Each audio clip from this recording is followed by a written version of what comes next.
வணக்கம். நியூஸ் 18 தமிழ்நாடுவின் 8 திக்கும் இன்று செய்திகளை வழங்குவதற்காக நான் கார்த்திகா. இலங்கை தலைநகர் கொழும்புவில் 8 இடங்களில் நிகழ்ந்த தொடர் குண்டுவெடிப்புகளில் சிக்கி 200க்கும் மேற்பட்டோர் உயிரிழந்தனர். உலகையே உலுக்கியுள்ள இந்த தாக்குதலை அடுத்து அந்நாட்டில் காலவரையற்ற ஊரடங்கு உத்தரவு பிறப்பிக்கப்பட்டுள்ளது.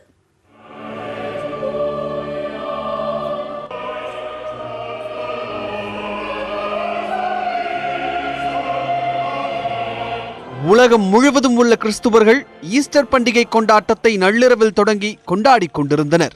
அதேபோலதான் இலங்கையின் தலைநகர் கொழும்புவிலும் கிறிஸ்துவர்கள் ஈஸ்டர் பண்டிகை கொண்டாட்டத்திற்காக தேவாலயங்களில் திரண்டிருந்த பொழுது அடுத்தடுத்து குண்டுகள் வெடித்துச் சிதறின. கொழும்புவில் உள்ள புனித அந்தோனியார் தேவாலயம், நெகோம்போ பகுதியில் உள்ள புனித செபாஸ்தியர் தேவாலயம், மட்டக்களப்பு பகுதியில் உள்ள எவாஞ்சலின் தேவாலயம் ஆகிய 3 தேவாலயங்களிலும், கொழும்புவில் உள்ள ஷங்க்ரிலா, சின்னமோன் மற்றும் கிங்ஸ்பெரி ஆகிய 3 நட்சத்திர விடுதிகள் ஆகிய 6 இடங்களில் அடுத்தடுத்து குண்டுவெடிப்புகள் நிகழ்ந்தன. இதில் வெளிநாட்டினர் 35 பேர் உட்பட 200 பேர் உயிரிழந்தனர்.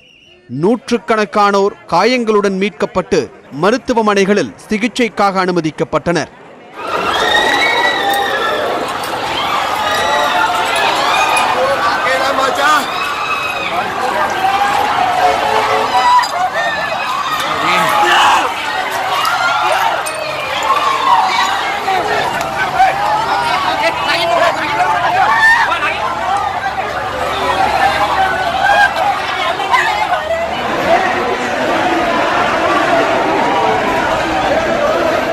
இந்நிலையில் இன்று பிற்பகலில் கொழும்புவில் மேலும் 2 இடங்களில் குண்டுவெடிப்புகள் நிகழ்ந்தன.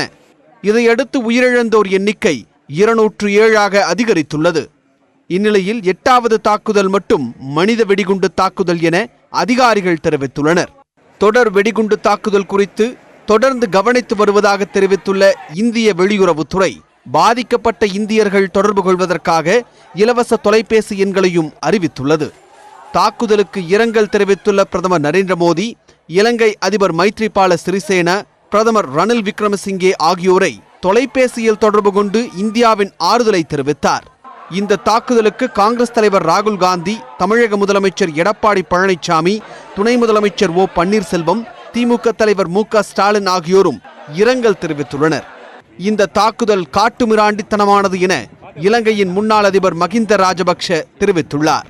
தாக்குதலில் பாதிக்கப்பட்ட மக்களுக்கு துணை நிற்பதாக அமெரிக்க அதிபர் டொனால்ட் ட்ரம்பும், பயங்கரவாத தாக்குதலுக்கு கண்டனத்தை போப் பிரான்சும் தெரிவித்துள்ளனர்.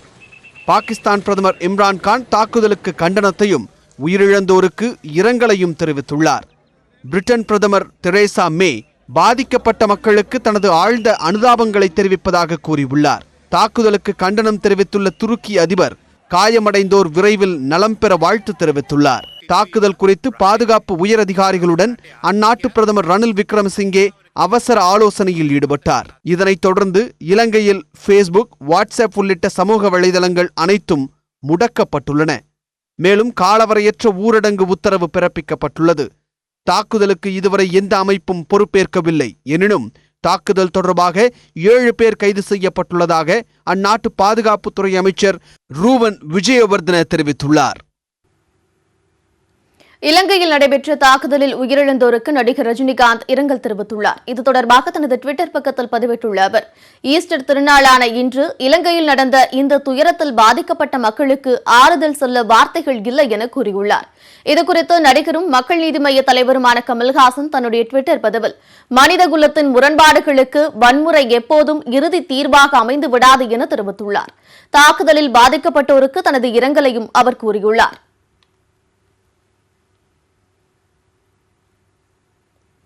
தமிழகத்தில் 10 வாக்குச்சாவடிகளில் மறு வாக்குப்பதிவு நடத்த தமிழக தலைமை தேர்தல் அதிகாரி சத்யபிரதா சாஹூ பரிந்துரை செய்துள்ளார். தருமபுரியில் மக்களவைத் தேர்தலின் போது நத்தமேடு உள்ளிட்ட பல வாக்குச்சாவடிகளில் முறைகேடு நடந்ததாக குற்றச்சாட்டு எழுந்தது. இதேபோல் ஒரு சில வாக்குச்சாவடிகளில் வாக்குப்பதிவு இயந்திரத்தில் கோளாறுகளும் ஏற்பட்டன. இந்நிலையில் தமிழகத்தில் 10 வாக்குச்சாவடிகளில் மறு வாக்குப்பதிவு நடத்த தமிழக தலைமை தேர்தல் அதிகாரி சத்யபிரதா சாஹூ தலைமை தேர்தல் ஆணையத்திடம் பரிந்துரைத்துள்ளார். இதுகுறித்து சென்னையில் செய்தியாளர்களிடம் பேசிய சத்யபிரதா சாஹூ, தருமபுரி மாவட்டம் பாப்பிரெட்டிப்பட்டியில் உள்ள நத்தமேடு, ஐயப்பட்டி உள்ளிட்ட 8 வாக்குச்சாவடிகளிலும், திருவள்ளூர் மாவட்டம் பூந்தமல்லியில் உள்ள ஒரு வாக்குச்சாவடி, கடலூர் மாவட்டம் பன்ருட்டியில் உள்ள ஒரு வாக்குச்சாவடி என மொத்தம் 10 வாக்குச்சாவடிகளில் மறு வாக்குப்பதிவு நடத்த பரிந்துரை அனுப்பியுள்ளதாக தெரிவித்தார். ஜெனரல் அப்சர்வர்ஸ்லாம் பார்த்துட்டு ப்ரிசைடிங் ஆஃபீஸரோட டைரியில் ரீடிங் பண்ணிவிட்டு மொத்தமாக ஒரு 10 போலிங் பூத்தில் ரீபோல் நடத்துறதுக்கு பரிசீலனை பண்ணியிருக்காங்க. அந்த அடிப்படையில் நம்ம ஆர்ஓஸ் ரிப்போர்ட் வச்சுட்டு எலெக்ஷன் கமிஷன் ஆஃப் இந்தியாவுக்கு நம்ம இன்ஃபார்ம் பண்ணியிருக்கோம். அதில் பாப்பிரெட்டிப்பட்டியில் ஒரு 8 போலிங் ஸ்டேஷன், திருவள்ளூர் மாவட்டத்தில் பூந்தமல்லியில் ஒரு போலிங் ஸ்டேஷன், அதே மாதிரி கடலூரில் ஒரு போலிங் ஸ்டேஷன், இது மாதிரி மொத்தமாக ஒரு 10 போலிங் ஸ்டேஷனில் ரீபோல் பண்ணுறதுக்கு எலெக்ஷன் கமிஷன்கிட்ட நம்ம பரிசீலனைக்கு அனுப்பிச்சோம்.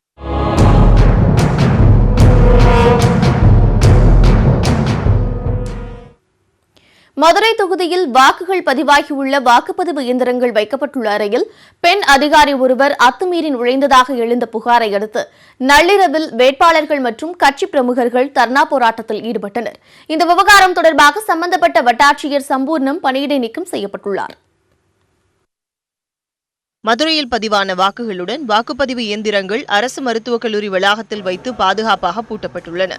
இங்கு 3 அடுக்கு பாதுகாப்பும் போடப்பட்டுள்ளது. இந்நிலையில் நேற்று மாலை 3 மணி அளவில் பெண் அதிகாரி ஒருவரும் 2 ஆண்களும் வாக்குப்பதிவு இயந்திரம் உள்ள அறைக்கு சென்றதாகவும், சுமார் 3 மணி நேரம் அங்கிருந்த அவர்கள் சில ஆவணங்களை நகலெடுத்ததாகவும் தகவல் வெளியானது. இந்த தகவல் பரவியதை தொடர்ந்து அரசியல் கட்சியினர் மருத்துவக் கல்லூரி முன் திரண்டு நள்ளிரவில் போராட்டத்தில் ஈடுபட்டனர். இத்தனை பாதுகாப்பையும் மீறி பெண் அதிகாரி எப்படி உள்ளே சென்றார் என்று போலீசாருடன் வேட்பாளர்களும் கட்சி பிரமுகர்களும் கடும் வாக்குவாதத்தில் ஈடுபட்டனர்.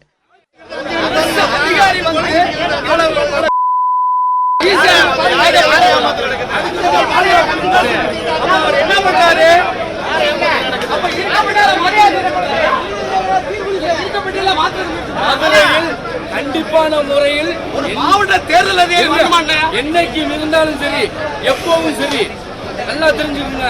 இவ்வளவு தூரத்துக்கு பெட்டி மாற்ற வேண்டிய சூழ்நிலை ஏற்பட்டிருக்கும் போது கண்டிப்பான முறையில் சொல்றோம். ஜெயித்து விட்டார். அந்த பயத்தில் அதிமுக இந்த சூழ்ச்சியான வேலையை செய்து கொண்டே இருக்கிறது. அப்போது அந்த வளாகத்திற்குள் அத்துமீறி நுழைய முயன்ற 2 இளைஞர்களையும் அங்கிருந்தவர்கள் சரமாரியாக அடித்து உதைத்தனர். தாக்குதல் அதிகமானதை அடுத்து அங்கிருந்து இளைஞர்கள் தப்பி ஓடினர்.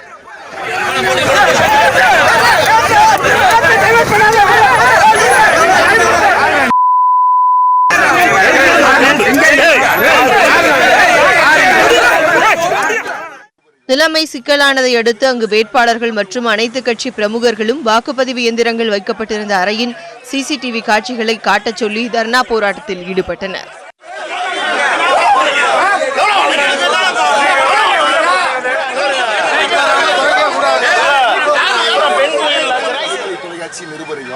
உள்ள அனுப்புங்க, இருக்கிற சூழ்நிலை பார்த்துட்டு அப்படி அப்படி இருந்தா செய்தி போட போறோம்.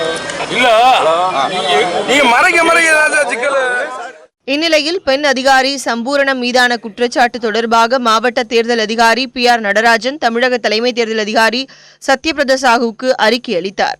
இதன் அடிப்படையில் வட்டாட்சியர் சம்பூரணத்தை பணியிடை நீக்கம் செய்து சத்யபிரதா சாஹூ உத்தரவிட்டுள்ளார். மேலும் இது தொடர்பாக செய்தியாளர்களை சந்தித்த சத்யபிரதா சாஹூ, மதுரையில் வாக்குப்பதிவு இயந்திரங்கள் உள்ள அறைக்கு சம்பூரணம் செல்லவில்லை என்று திட்டவட்டமாக தெரிவித்தார்.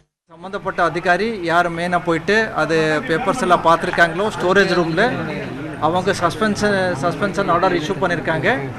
மற்றபடி டீட்டெயில்டு என்கொயரியும் பண்ணுறாங்க. அதில் வேற யாராவது அதில் தொடர்பு இருக்காங்க சார்? இவங்க மட்டும்தானா? இவங்க கூட வேறு யார் போயிருக்காங்களோ, இவங்க யார் இன்ஸ்ட்ரக்ஷன் கொடுத்துருக்காங்களோ அதெல்லாம் நம்ம டீட்டெயில் ரிப்போர்ட் பார்த்துருக்குறோம். ஆனால் ஸ்ட்ராங் ரூம் நம்ம அங்கே EVM விவிபேட் எல்லாம் வச்சுருக்கிறோமோ அங்கே யாருமே போகல. ஸ்ட்ராங் ரூம் கிட்டே ஸ்டோரேஜ் ரூம் இருக்கும். அந்த ஸ்டோரேஜ் ரூமில் ஒரு சில பேப்பர் பார்த்துறதுக்கு போயிருக்காங்க. அது சம்பந்தமாக தான் டீட்டெயில் ரிப்போர்ட் நம்ம கொடுக்க சொல்லியிருக்கோம். ஆவணங்கள் உள்ள அறைக்கு அவர் சென்றது தொடர்பாக விசாரணை நடத்தப்பட்டு வருவதாகவும், இவ்விஷயத்தில் தொடர்புடையோர் மீது நடவடிக்கை எடுக்கப்படும் என்றும் சத்யபிரதா சாஹூ உறுதியளித்தார். மதுரை வாக்கு எண்ணும் மையத்திற்குள் பெண் அதிகாரி அத்துமீறி நுழைந்ததற்கான காரணம் தங்களுக்கு கட்டாயம் தெரிய வேண்டும் என மதுரை அதிமுக வேட்பாளர் ராஜ் சத்தியன் தெரிவித்துள்ளார்.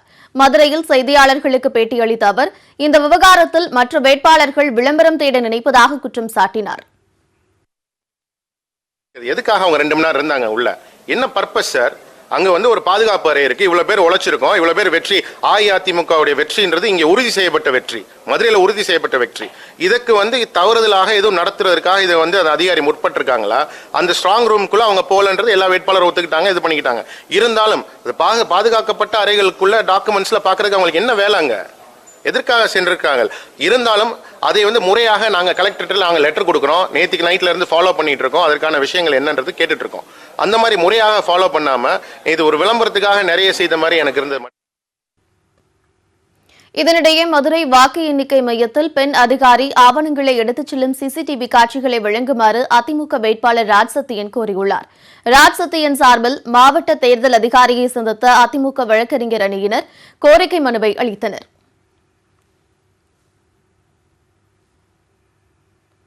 மதுரையில் வாக்குப்பதிவு ஆவணங்கள் இருந்த அறைக்கு பெண் வட்டாட்சியர் சென்ற விவகாரத்தின் எதிரொலியாக மின்னணு வாக்குப்பதிவு இயந்திரங்களின் பாதுகாப்பை உறுதி செய்ய வேண்டும் என அரசியல் கட்சித் தலைவர்கள் வலியுறுத்தியுள்ளனர். திமுக தலைவர் மு.க.ஸ்டாலின் வெளியிட்டுள்ள அறிக்கையில் திமுக கூட்டணி கட்சி நிர்வாகிகள் விழிப்புணர்வுடன் இருந்து மின்னணு வாக்குப்பதிவு இயந்திரங்களை பாதுகாக்க வேண்டுமென அறிவுறுத்தியுள்ளார். மதுரை விவகாரத்தில் தலைமை தேர்தல் அதிகாரிக்கு கண்டனம் தெரிவித்துள்ள ஸ்டாலின், வாக்கு எண்ணிக்கைக்கு இன்னும் 1 மாதத்திற்கு மேல் இருக்கும் நிலையில் மின்னணு வாக்குப்பதிவு இயந்திரங்கள் பத்திரமாகவும் பாதுகாப்பாகவும் இருக்குமா என்ற கேள்வி எழுந்துள்ளதாக சுட்டிக்காட்டியுள்ளார். தமிழக தலைமை தேர்தல் அதிகாரி சத்யபிரதா சாகுவை சந்தித்த திமுக கூட்டணி கட்சி தலைவர்கள் மதுரை விவகாரம் தொடர்பான புகார்கள் மற்றும் கோரிக்கைகள் அடங்கிய மனுவை அளித்தனர். பின்னர் செய்தியாளர்களுக்கு பேட்டியளித்த மார்க்சிஸ்ட் கம்யூனிஸ்ட் கட்சியின் மாநில செயலாளர் பாலகிருஷ்ணன், மதுரை மாவட்ட தேர்தல் அதிகாரி மாற்றப்பட வேண்டுமென வலியுறுத்தினார். அந்த அறைக்கு சீல் வைக்க வேண்டாம் என்று உத்தரவிட்டதும், அந்த அறைக்குள்ளே இந்த அம்மையார் ஒரு வட்டாட்சியரை அனுப்பி வைத்ததும், மாவட்ட ஆட்சித்தலைவரும் தேர்தல் அதிகாரியுமாக இருக்கிற மாவட்ட ஆட்சியர் சம்பந்தம் இல்லாமல் இவைகளெல்லாம் நடந்திருக்க முடியாது. எனவே இது சம்பந்தப்பட்டவர்கள் ஒரு முழுமையான விசாரணைக்கு உத்தரவிட வேண்டும். இன்னும் சொல்ல போனால் இப்படியான ஒருவர் வாக்கு எண்ணிக்கையின் போது அதிகாரியாக இருப்பதும் கேள்விக்குறியாக இருக்கிறது. எனவே தேர்தல் அதிகாரியை கூட நீங்கள் மாற்ற வேண்டும் என்கிற கோரிக்கை உட்பட நாங்கள் வைத்திருக்கிறோம். 38 மக்களவை தொகுதி மற்றும் 18 சட்டமன்ற தொகுதி வாக்கு எந்திரங்கள் ஆவணங்கள் பாதுகாப்பாக உள்ளதா என ஆய்வு நடத்த வேண்டுமென விடுதலை சிறுத்தைகள் கட்சி தலைவர் திருமாவளவன் வலியுறுத்தியுள்ளார். மதுரைக்கு மட்டும் இந்த புலனாய்வு அல்ல, மிச்சமுள்ள 38 நாடாளுமன்ற தொகுதிகளிலும் 18 சட்டப்பேரவை தொகுதிகளிலும் உள்ள வாக்குப்பதிவு எந்திரங்கள் பாதுகாப்பாக வைக்கப்பட்டிருக்கின்றனவா, அவை வைக்கப்பட்டிருக்கிற அறைகள் முத்திரையிடப்பட்டிருக்கின்றனவா என்பது குறித்தும், அதேபோல அந்த ஆவணங்கள் வைக்கப்பட்டிருக்கிற அறைகள் அவை முத்திரையிடப்பட்டு பூட்டப்பட்டிருக்கின்றனவா என்பது குறித்தும் ஆய்வு செய்ய வேண்டும். பெண் அதிகாரி எந்த ஆவணங்களை எதற்காக நகலெடுத்தார் என்பது குறித்து தேர்தல் ஆணையம் விளக்கம் அளிக்க வேண்டுமென மதிமுக பொதுச் செயலாளர் வைகோ வலியுறுத்தியுள்ளார். தேர்தல் ஆணையம் தான் இதற்கு குறித்து விளக்கம் கொடுக்க வேண்டும். திராவிட முன்னேற்ற கழகம் அதற்காக புகார் கொடுக்க தேர்தல் ஆணையத்தில் புகார் கொடுக்கிறது. இது இதுவரை நடக்காத ஒரு சம்பவம். இதற்குரிய விளக்கத்தை எதற்காக சென்றார், என்ன ஆவணங்களை அவர் போய் நகல் எடுத்தார், ஜெராக்ஸ் எடுத்தார் என்பதெல்லாம் விரிவான விளக்கம் தரப்பட வேண்டும். மதுரை பெண் அதிகாரியின் செயல்பாடு தேர்தலின் மீது மக்களுக்கு நம்பிக்கையின்மையை ஏற்படுத்திவிடும் என பாஜக மாநில தலைவர் தமிழிசை சவுந்தரராஜன் தெரிவித்துள்ளார். இந்த விவகாரத்தில் ஆளும் கட்சி மீது குற்றம் சாட்டுவதை ஏற்க முடியாது எனவும் தமிழிசை கூறியுள்ளார். இது ஜனநாயக முறைப்படி நடக்கும் தேர்தல்களில் மக்களுக்கு நம்பிக்கையின்மையை ஏற்படுத்துவதில்லை. எங்கேயும் தவறு நடப்ப வாய்ப்பே இல்லை. உடனே எல்லா எதிர்கட்சிகள் ஏதோ இது ஆளும் கட்சி வேண்டுமென்றே யாரையோ அனுப்பி சில தவறுகள் நடக்க வைப்பதை போல ஒரு தோற்றத்தை ஏற்படுத்துகிறார்கள். என்னை பொறுத்த மட்டில் அப்படி இருக்க வாய்ப்பில்லை. ஆனாலும் அங்கே நடந்தது தவறு தான்.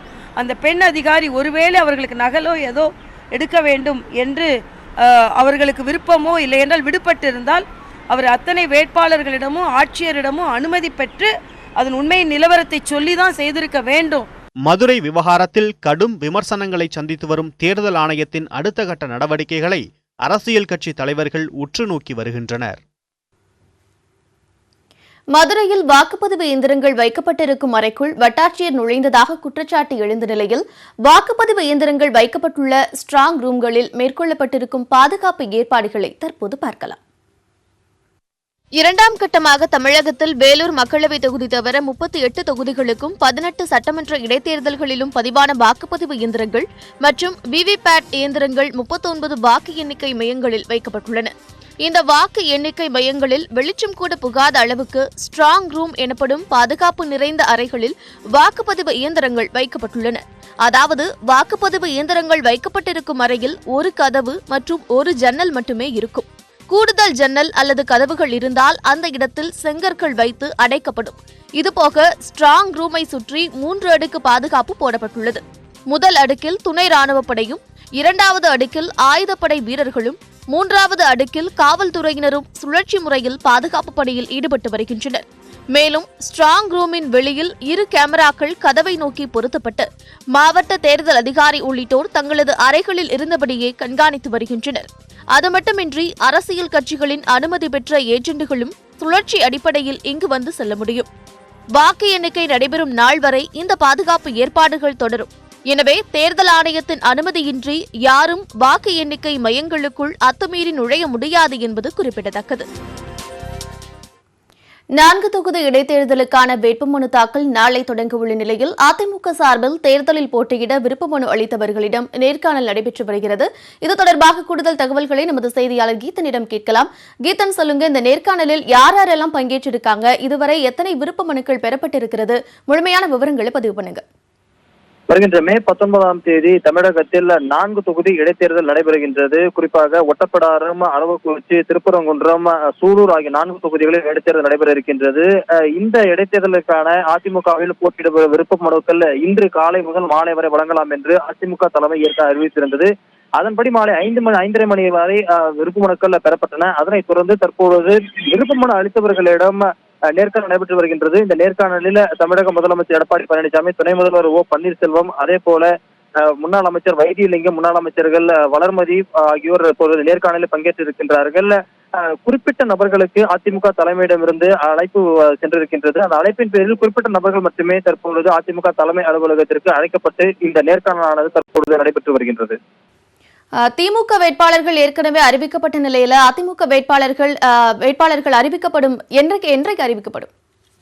நிச்சயமாக, அதாவது இந்த நேர்காணல் என்பது சுமார் 1.5 மணி நேரம் வரை நடைபெறலாம் என்று கணிக்கப்படுகின்றது. அதனைத் தொடர்ந்து இன்று இரவுக்குள்ளாகவே இந்த 4 தொகுதி இடைத்தேர்தல்களில் போட்டியிடக்கூடிய அதிமுக வேட்பாளர்கள் அறிவிக்கப்படுவார்கள் என்று அதிமுக வட்டாரங்கள் தெரிவிக்கின்றன. அதிகபட்சமாக நாளை காலை வேட்பாளர்களுடைய அறிவிப்பு வெளியாகும் என்று எதிர்பார்க்கப்படுகின்றது. இருப்பினும் இன்று இரவுக்குள்ளாகவே இந்த நேர்காணல் முடிக்கப்பட்டு பெயர்களை அறிவிக்க அதிமுக தலைமை தீவிரமாக இறங்கி இருக்கின்றது. எனவே இன்று இரவே கூட அறிவிப்பு வெளியாகலாம் என்று அதிமுக தலைமையில் இருந்து நமக்கு தகவல்கள் கிடைக்கின்றன. 4 தொகுதி இடைத்தேர்தல் மிகவும் முக்கியமானதாக பார்க்கப்படும் நிலையில இந்த நேர்காணல்ல என்னென்ன தகுதிகள் எல்லாம் மிகவும் முக்கியமானதா அதிமுக வட்டாரத்துல பார்க்கப்படுது கீத்?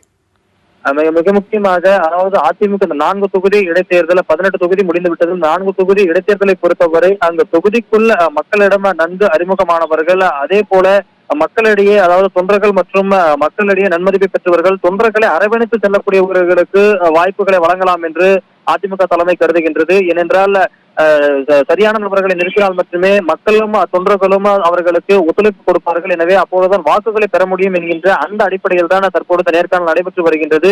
இருப்பினும் சில பெயர்களை அதிமுக தலைமை ஏற்கனவே குறித்து வைத்திருப்பதாகவும் தகவல் வெளியாகின்றன. இருப்பினும் தொண்டர்களை அரவணைத்து செல்லக்கூடியவர்களுக்கும் அதே போல பொதுமக்களிடையே தொகுதியில் நல்ல பெயர் உள்ளவர்களுக்குமே இந்த முறை 4 தொகுதிகளில் இடைத்தேர்தலில் அதாவது வாய்ப்பு வழங்கலாம் என்று அதிமுக தலைமையிலிருந்து தெரிவிக்கப்படுகின்றது.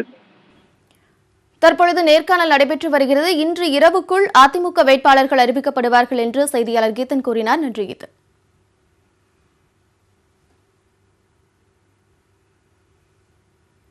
மக்களவைத் தேர்தலுக்கான 3ஆம் கட்ட வாக்குப்பதிவு நடைபெறும் 116 தொகுதிகளில் பரப்புரை இன்று மாலை 5 மணியுடன் ஓய்ந்தது. மக்களவைத் தேர்தலுக்கான வாக்குப்பதிவு நாடு முழுவதும் 7 கட்டங்களாக நடைபெற்று வருகிறது. 2ஆம் கட்ட வாக்குப்பதிவு முடிந்த நிலையில் வரும் செவ்வாய்க்கிழமை காங்கிரஸ் தலைவர் ராகுல் காந்தி போட்டியிடும் கேரளாவின் வயநாடு, பாஜக தலைவர் அமித்ஷா போட்டியிடும் குஜராத் மாநிலத்தின் காந்திநகர் உள்ளிட்ட 116 தொகுதிகளில் 3ஆம் கட்ட வாக்குப்பதிவு நடைபெற உள்ளது. வயநாடு உள்ளிட்ட கேரளாவில் உள்ள 20 மக்களவைத் தொகுதிகளுக்கும் 23ஆம் தேதி தேர்தல் நடைபெறுகிறது. இதேபோல் குஜராத் மாநிலத்தில் பாஜக தலைவர் அமித்ஷா போட்டியிடும் காந்திநகர் உள்ளிட்ட 26 தொகுதிகளுக்கும் நாளை மறுநாள் தேர்தல் நடைபெறுகிறது. மகாராஷ்டிரா மற்றும் கர்நாடக மாநிலங்களில் தலா 14 தொகுதிகளில் 3ஆம் கட்ட தேர்தல் நடைபெற உள்ளது. உத்தரப்பிரதேசத்தில் 10 தொகுதிகளிலும், சத்தீஸ்கரில் 7 தொகுதிகளிலும், ஒரிசாவில் 6 தொகுதிகளிலும், பீகார் மற்றும் மேற்கு வங்கத்தில் தலா 5 தொகுதிகளிலும் நாளை மறுநாள் வாக்குப்பதிவு நடைபெற உள்ளது. அசாமில் 4 தொகுதிகளிலும், கோவாவில் உள்ள 2 மக்களவைத் தொகுதிகளிலும், காஷ்மீர், டாமன் அண்ட் திரிபுரா ஆகிய மாநிலங்களில் தலா 1 தொகுதியிலும் தேர்தல் நடைபெறுகிறது. இதனிடையே ஒடிசா மாநிலத்தின் 42 சட்டப்பேரவை தொகுதிகளுக்கும் நாளை மறுநாள் தேர்தல் நடைபெறுகிறது. தேர்தல் நடைபெறவுள்ள இந்த தொகுதிகளில் உச்சகட்ட பாதுகாப்பு ஏற்பாடுகள் செய்யப்பட்டுள்ளன. 3ஆம் கட்ட தேர்தலில் 1612 வேட்பாளர்கள் களத்தில் உள்ளனர். களத்தில் உள்ளோரில் 570 பேர் மீது குற்ற வழக்குகள் நிலுவையில் உள்ளதாக தகவல்கள் வெளியாகியுள்ளன. இதில் காங்கிரஸ் வேட்பாளர்கள் 40 பேர் மீது குற்ற வழக்குகளும், பாஜக வேட்பாளர்கள் 38 பேர் மீது குற்ற வழக்குகளும் உள்ளன. 2 தேசிய கட்சிகளும் தலா 90 வேட்பாளர்களை களமிறக்கியுள்ளன. விமானப்படை விங் கமாண்டர் அபிநந்தனை விடுவிக்கப்படவில்லை என்றால் உங்களை சும்மா விடமாட்டோம் என பாகிஸ்தானை தான் எச்சரித்ததாக பிரதமர் மோடி தெரிவித்துள்ளார். இந்நிலையில் காங்கிரஸ் தலைவர் ராகுல் காந்தி வாரணாசியில் போட்டியிடச் சொன்னால் தான் போட்டியிட தயார் என பிரியங்கா காந்தி தெரிவித்துள்ளார். குஜராத் மாநிலம் பதான் பகுதியில் நடைபெற்ற தேர்தல் பரப்புரை கூட்டத்தில் பிரதமர் நரேந்திர மோடி பங்கேற்று பேசினார். அப்போது பாகிஸ்தான் ராணுவத்தினர் விமானப்படை கமாண்டர் அபிநந்தனை கைது செய்ததை குறிப்பிட்டார். அந்த நிகழ்வு நடந்தபோது தான் அபிநந்தனை விடுவிக்கப்படவில்லை என்றால் உங்களை சும்மா விடமாட்டோம் என பாகிஸ்தானை எச்சரித்ததாக அவர் தெரிவித்தார். பாதுகாப்பு படை நடவடிக்கைகளை முன்வைத்து தேர்தல் பரப்புரையில் ஈடுபடக்கூடாது என தேர்தல் ஆணையம் எச்சரித்துள்ள நிலையில் அபிநந்தனை முன்வைத்து பிரதமர் தேர்தல் பரப்புரையில் ஈடுபட்டது சர்ச்சையை ஏற்படுத்தியுள்ளது. காங்கிரஸ் கட்சியின் தேர்தல் அறிக்கையில் தேச பாதுகாப்பு குறித்து புதிதாக சில விளக்கங்கள் இணைக்கப்பட்டுள்ளன. அவற்றை ப. சிதம்பரம் உள்ளிட்ட காங்கிரஸ் கட்சியின் மூத்த தலைவர்கள் டெல்லியில் வெளியிட்டனர்.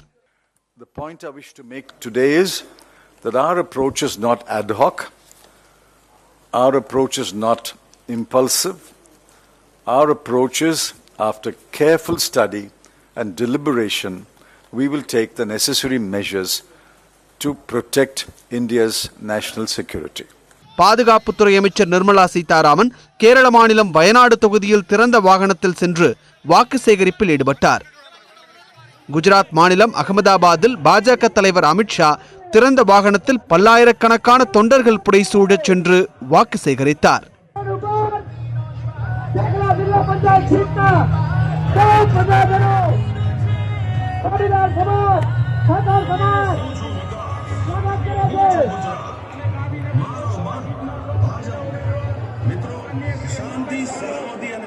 இதனிடையே காங்கிரஸ் தலைவர் ராகுல் காந்திக்காக வயநாடு தொகுதியில் அக்கட்சியின் பொதுச் செயலாளர் பிரியங்கா காந்தி வீடு வீடாக சென்று வாக்கு சேகரித்தார். அப்போது செய்தியாளர்களிடம் பேசிய பிரியங்கா காந்தி, ராகுல் காந்தி கேட்டுக்கொண்டால் வாரணாசியில் பிரதமர் மோடியை எதிர்த்து போட்டியிட தயார் என்றார். மேலும் இந்த தேர்தல் வழக்கமான ஒன்றல்ல என்றும் கருத்துரிமை உள்ளிட்ட பல்வேறு உரிமைகளுக்கான போராட்டம் என்றும் அவர் தெரிவித்தார். Appeal to all of you to vote for our alliance because we are fighting for a much greater thing. We are not fighting just to gain power. We are fighting for a much bigger thing in this election. We are fighting because suddenly in our own country we are not free to express ourselves. Suddenly people are afraid. The institutions which are there to protect the power of the people are being undermined. Democracy is being undermined. And we must all realize that this is no ordinary election. முன்னதாக புல்வாமா பயங்கரவாத தாக்குதலில் உயிரிழந்த வயநாட்டை சேர்ந்த பாதுகாப்பு படை வீரர் வசந்தகுமாரின் குடும்பத்தினருக்கு ஆறுதல் தெரிவித்து உரையாடினார். பொறியியல் படிப்பில் சேர விரும்பும் மாணவ மாணவிகள் வரும் மே மாதம் 2ஆம் தேதி முதல் ஆன்லைனில் விண்ணப்பிக்கலாம் என தொழில்நுட்ப கல்வி இயக்குநரகம் அறிவித்துள்ளது. ஜூன் மாதம் 20ஆம் தேதி முதல் கலந்தாய்வு தொடங்க உள்ளது.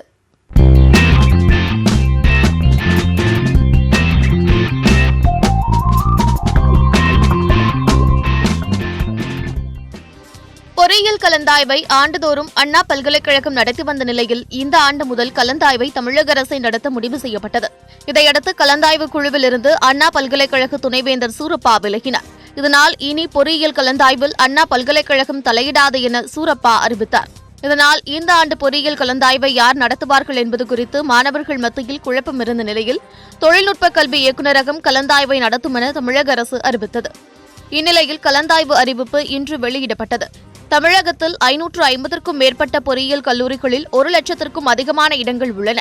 2வது ஆண்டாக ஆன்லைன் மூலம் பொறியியல் கலந்தாய்வுக்கு ஏற்பாடு செய்யப்பட்டுள்ளது. பொறியியல் மாணவர் சேர்க்கைக்காக தமிழகம் முழுவதும் 42 உதவி மையங்கள் அமைக்கப்பட்டுள்ளன. உதவி மையங்கள் மூலம் மாணவர்கள் பொறியியல் கலந்தாய்வில் பங்கேற்று விரும்பிய கல்லூரிகளை தேர்வு செய்து கொள்ளலாம். இதற்காக வரும் மே மாதம் 2ஆம் தேதி முதல் 31ஆம் தேதி வரை பொறியியல் படிப்புக்காக ஆன்லைனில் விண்ணப்பிக்கலாம் என அறிவிக்கப்பட்டுள்ளது.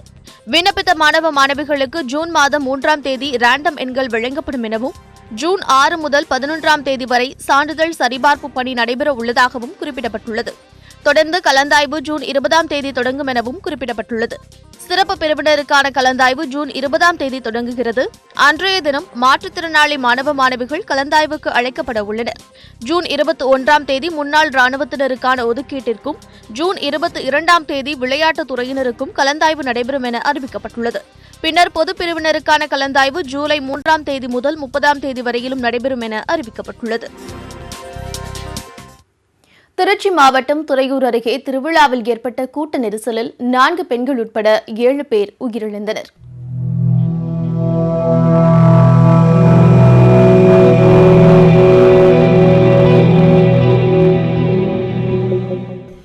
திருச்சி மாவட்டம் துறையூரை அடுத்த முத்தையம்பாளையத்தில் அமைந்துள்ளது வாழ வைக்கும் வண்டித்துறை கருப்பண்ணசாமி கோவில். திருச்சி மாவட்டம் மட்டுமல்லாமல் பெரம்பலூர், கரூர், அரியலூர் உள்ளிட்ட பல்வேறு மாவட்டங்களில் உள்ள மக்களின் குலதெய்வமாக விளங்கி வரும் இந்த கோவிலில் தங்களின் பிரார்த்தனைகளை நிறைவேற்றக் கோரி உண்டியலில் காணிக்கைகளை அளிப்பது பக்தர்களின் வழக்கம். இந்த காணிக்கைகள் சித்ரா பௌர்ணமி திருவிழாவின் போது சாமியின் பாதத்தில் வைக்கப்பட்டு வழிபாட்டிற்கு பின் பக்தர்களுக்கு பிடிகாசாக வழங்கப்படுவது வாழ வைக்கும் வண்டித்துறை கருப்பண்ணசாமி கோவில் மரபாக இருந்து வருகிறது. இந்நிலையில் இந்த ஆண்டு திருவிழா முடிந்து இன்று பிடிகாசு வழங்கும் நிகழ்வு கோவிலில் நடைபெற்றது. அப்போது பூசாரி தனபாலிடமிருந்து பிடிகாசு வாங்குவதற்காக போலீசார் தடுப்புகளையும் மீறி பக்தர்கள் கூட்டம் கட்டுக்கடங்காமல் போய் உள்ளது. இதனால் பூசாரி தனபால் காசுகளை அள்ளி மக்கள் மீது வீசியதாக தெரிகிறது. இதனை பெறுவதற்காக முண்டியடித்ததால் நெரிசல் ஏற்பட்டு ஒருவர் மீது ஒருவர் விழுந்து மூச்சுத் திணறல் காரணமாக காந்தாயி, பூங்காவனம், ராஜவேல் உள்ளிட்ட 7 பேர் பரிதாபமாக உயிரிழந்தனர். காயமடைந்த 11 பேர் சிகிச்சைக்காக அரசு மருத்துவமனையில் அனுமதிக்கப்பட்டுள்ளனர். பஸ் ஒன்று வந்திருக்குங்க, ஏதோ கொஞ்சம் அது கிளியர் பண்ணுறது கொஞ்சம் ஒதுக்கியிருக்காங்க. அதனால் கூட்டம் கால டைம் வரும், கும்பல் அதிகமாக இருக்கும். ஒன்று மேலே ஒன்று கூட்டம் வரவும் கட்டுப்படுத்த முடியல. காவல்துறையும் குறை சொல்ல முடியாது, கட்டுப்படுத்த முடியல. ஏதோ ஒரு எதிர்பாராதமாக யாரையும் குறை சொல்ல முடியாது. விபத்து நடந்துச்சு. ஏன்னா இது போன்ற சம்பந்தமே நடக்கக்கூடாது. எங்கள் கிராமத்துக்கும் கெட்ட பேர், ஒட்டுமொத்த வங்களுக்கு வந்தவங்களும் கெட்ட பேர். நாங்கள் திரும்பி இந்த மாதிரி சம்பவத்தை நாங்கள் விரும்பலை.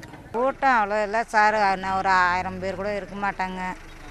அதுலேயே எல்லாம் ஒன்றுக்கு ஒன்று எல்லாம் நெருக்கி அடிச்சுக்கிட்டு அவங்களாம் எல்லாம் ராவடி பண்ணிக்கிட்டது தான். சாமியெல்லாம் அலோஸ் பண்ணி கொஞ்சம் மெதுவாக வாங்க, உங்களுக்கு யாருக்குமே குறை இல்லாத நான் அனுப்புகிறேன் அப்படின்னு தான் சொல்லிக்கிட்டு இருந்துச்சு சாமி. அப்படி இருந்து கூட நம்ம ஆளுங்க தான் பாட்டை தான் கொஞ்சம் நெருக்கடி கொடுத்து அப்படி செஞ்சுட்டாங்க. சம்பவம் நிகழ்ந்த இடத்தை மாவட்ட ஆட்சியர் சிவராசு, மாவட்ட எஸ்பி ஜியா உல் ஹக் உள்ளிட்டோர் நேரில் பார்வையிட்டு விசாரணை நடத்தினர். முறையாக அனுமதி பெறப்பட்டுள்ளதா என்றால் அரசிடம் அனுமதி பெறப்படவில்லை. இந்து சமயத்துறையினரிடம் அறிக்கை கோரப்பட்டுள்ளது. அறிக்கை பெற்று தீவிரமாக விசாரணை செய்யப்பட்டு அறிக்கையை மேல் நடவடிக்கை எடுக்கப்படும். இதனிடையே படுகாயமடைந்து மருத்துவமனையில் சிகிச்சை பெற்று வருபவர்களை துறையூர் சட்டமன்ற உறுப்பினர் ஸ்டாலின் குமார் நேரில் சந்தித்து ஆறுதல் தெரிவித்தார். திருச்சி அருகே கோவில் கூட்ட நெரிசலில் சிக்கி உயிரிழந்த 7 பேர் குடும்பத்திற்கு தலா 1 லட்சம் ரூபாய் முதலமைச்சர் பொது நிவாரண நிதியிலிருந்து வழங்கப்படும் என முதலமைச்சர் எடப்பாடி பழனிசாமி அறிவித்துள்ளார். காயமடைந்த 12 பேருக்கு தலா 50,000 ரூபாய் வழங்கப்படும் என்றும் அவர் தெரிவித்துள்ளார்.